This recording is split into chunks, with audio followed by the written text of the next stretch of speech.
Joe Biden को मजबूरी की चौखट तक पहुंचाने वाले पुतिन अब एक और बड़ा शिकार करना चाहते हैं। पुतिन की नजर ब्रिटेन के ऐसे हथियार पर है जिसे दिखाकर ज़ेलेंस्की बड़ी बड़ी जीत का दावा कर रहे हैं। अब व्लादिमीर पुतिन इस हथियार को भी मृत्युदंड देना चाहते हैं। लेकिन सवाल यह है कि पुतिन ऐसा करेंगे कब?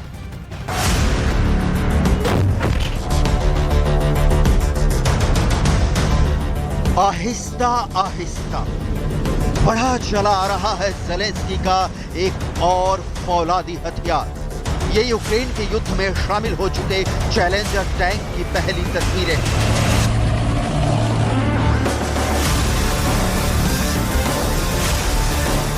चैलेंजर टैंक का ये वीडियो देखकर ज़ेलेंस्की बहुत ज्यादा खुश हैं। ज़ेलेंस्की को लग रहा है कि उनके हाथ में चैलेंजर नहीं बल्कि गेम चेंजर लग गया है। ब्रिटेन ने चैलेंजर टैंक ज़ेलेंस्की को बहुत उम्मीदों के साथ दिया है। ब्रिटेन को उम्मीद है कि इसी टैंक से यूक्रेन की फौज पुतिन के मोर्चों को रौंद कर रख देगी। लेकिन जिस तरह युद्ध इस वक्त पुतिन लड़ रहे हैं, क्या उसमें ऐसा मुमकिन है?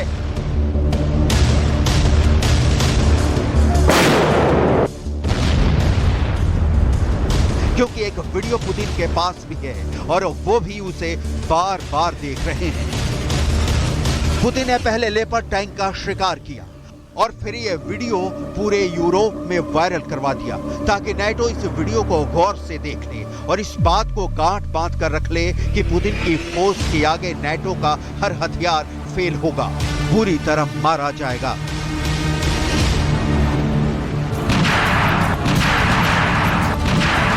इस वक्त ज़ेलेंस्की के पास दो बहुत ही खतरनाक टैंक है। एक तरफ लेपर्ड टैंक है, जर्मनी का बनाया गया। यह टैंक पुतिन के पहले ही वॉर में फेल हो चुका है। और अब दूसरी तरफ है ब्रिटेन की तरफ से आया चैलेंजर टैंक, जिसकी उल्टी गिनती किसी भी वक्त शुरू हो सकती है, क्योंकि पुतिन के तेवर बहुत ही खतरनाक और निर्दयी नजर आ रहे हैं।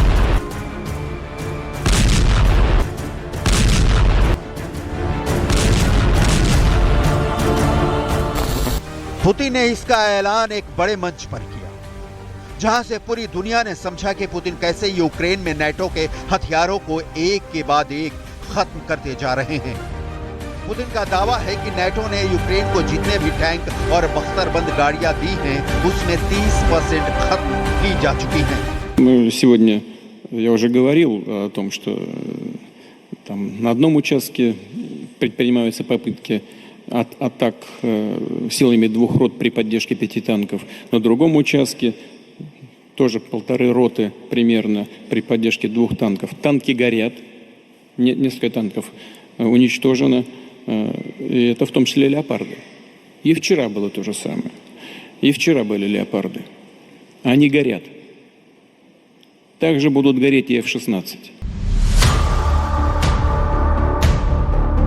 पुतिन कह रहे हैं कि F-16 का भी यही हाल होगा। अमेरिका से यूक्रेन को F-16 मिला तो उसका भी आसमान में शिकार किया जाएगा।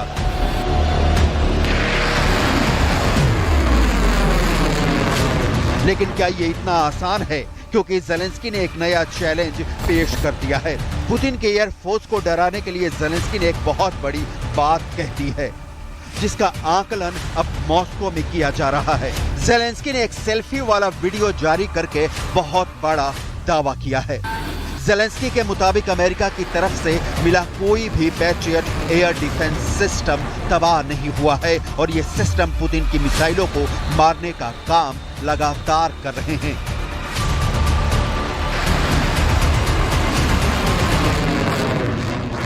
Хто б там в Росії не розказував, нібито наші Петріоти знищені, всі вони є, всі вони працюють, всі вони збивають російські ракети і збивають максимально ефективно. Жодного Петріота. फिलहाल ज़ेलेंस्की का जोश चैलेंजर टैंक को देखकर बहुत ज्यादा बढ़ा हुआ है। 24 घंटे में यूक्रेन युद्ध को लेकर बहुत सी बातें सामने आई हैं। बेचैनी ज़ेलेंस्की और पुतिन दोनों कैंप में है, क्योंकि दावे बहुत बड़े बड़े किए गए हैं। इन सब के बीच में चैलेंजर टैंक और लेपर्ड के शिकार की तस्वीरों ने बड़े सवाल पैदा कर दिए हैं कि पैनिक कहां ज्यादा है। सबसे ज्यादा नुकसान किसे हुआ है और सबसे बड़ा सवाल यह कि युद्ध कौन जीत रहा है।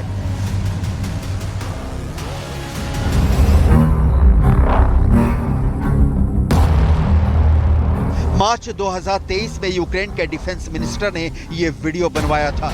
यूक्रेन के रक्षा मंत्री ओलेक्सी रेजिनकोव खुद ब्रिटेन से मिला चैलेंजर टैंक चला रहे थे। यह टैंक मिलने के बाद से ही यूक्रेन की फौज बहुत जोश में है। चैलेंजर टैंक चलाने से पहले देखिए ओलेक्सी रेजिनकोव ने क्या कहा था।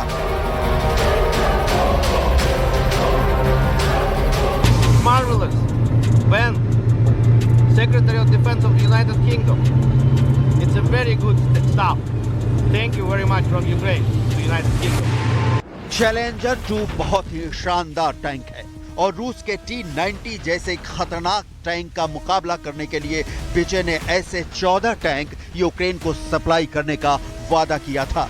यूक्रेन के डिफेंस मिनिस्टर ने इस टैंक को खुद चलाकर बताया है कि यूक्रेन की फौज इससे रूस की सेना को कुचलने के लिए तैयार है।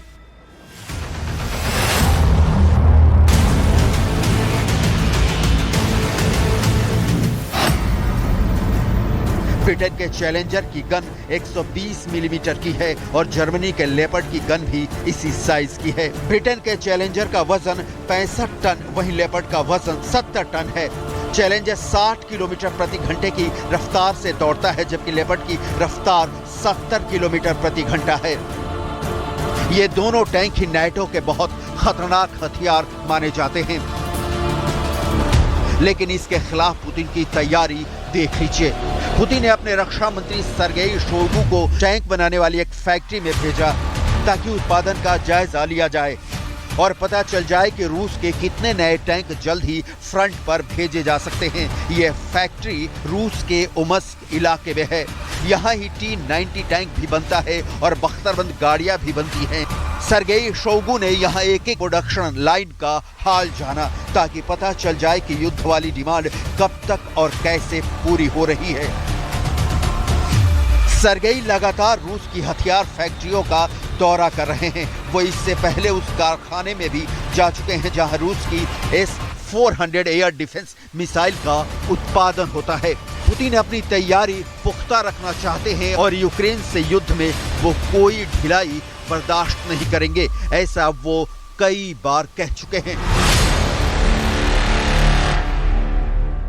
Сейчас вот сожгем все, что мы поставили. Ну, посмотрим, что будут делать дальше. Ну, я уже сказал, назвал количество. Это примерно 30% примерно, теперь уже точно 30% тяжелой бронированной техники уничтожено. रूस अब टैंक वॉर को दो हथियारों की जुगलबंदी के साथ लड़ना चाहता है। एक है T-90 टैंक और दूसरा है कमो 52 हेलीकॉप्टर।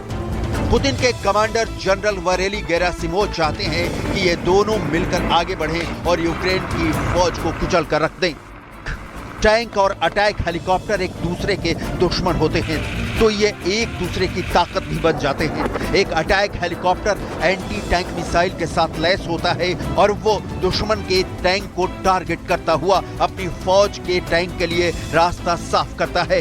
पुतिन के नए कमांडर अब इसी रणनीति के साथ यूक्रेन से लड़ना चाहते हैं। ये युद्ध कितना खतरनाक होगा, इसके लिए आपको अब इस युद्ध के 3 टैंकों की डिटेल बहुत ध्यान से देखनी चाहिए। लेकिन उससे पहले समझिए कि टैंकों को किन बातों पर आंका जाता है। एक अच्छे टैंक की 3 खासियत होती है। सबसे पहली उसकी फायर पावर, दूसरी उसकी बख्तर यानी दुश्मन के हमले को सहने की शक्ति, और तीसरा है उसका वजन और मोबिलिटी यानी वो कितनी रफ्तार से चलता है।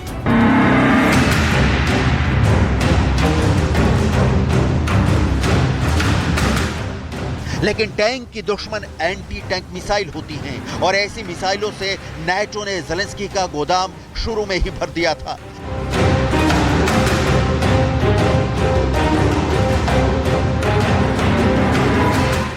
यूक्रेन की फौज और वहां का मिलिशिया इस वक्त 2 और तरह के एंटी टैंक वेपन सिस्टम इस्तेमाल कर रहा है।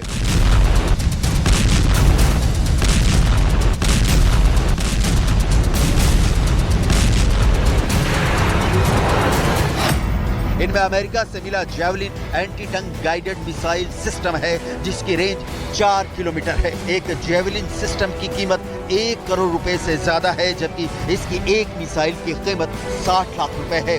ब्रिटेन से मिला next generation light anti tank weapon, इसकी रेंज 800 मीटर है। एक एनलॉ मिसाइल की कीमत 30 लाख रुपए है।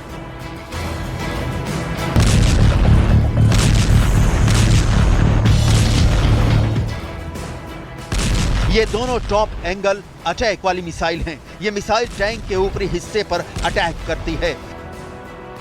सभी टैंक साइड से चाहे जितनी मोटी बख्तर क्यों ना ओढ़े हुए हों, उनका ऊपरी हिस्सा जहां से क्रू बाहर निकलता है उसकी फौलादी चादर इतनी मोटी नहीं होती।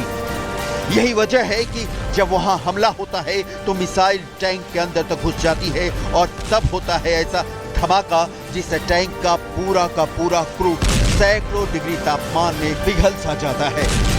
अब पुतिन इसी तरह नेटो के दिए हथियारों को खत्म करना चाहते हैं और उनके टारगेट पर लेपर्ड के बाद चैलेंजर टैंक भी आ चुका है।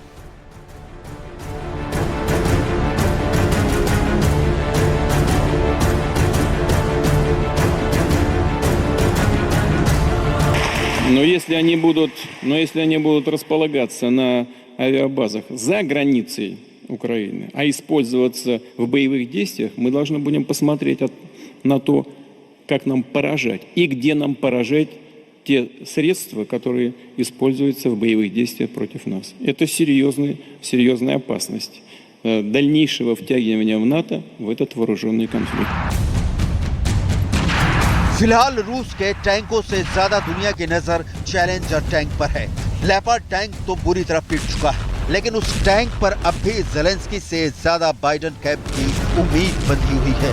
ये दोनों टैंक बहुत भारी टैंक हैं और यूक्रेन की दलदली जमीन पर आगे का युद्ध इनके लिए बड़ा चैलेंज साबित हो सकता है। रूस की हेलीकॉप्टर पावर के आगे अगर जूझते हुए नजर आए तो हैरानी नहीं होगी।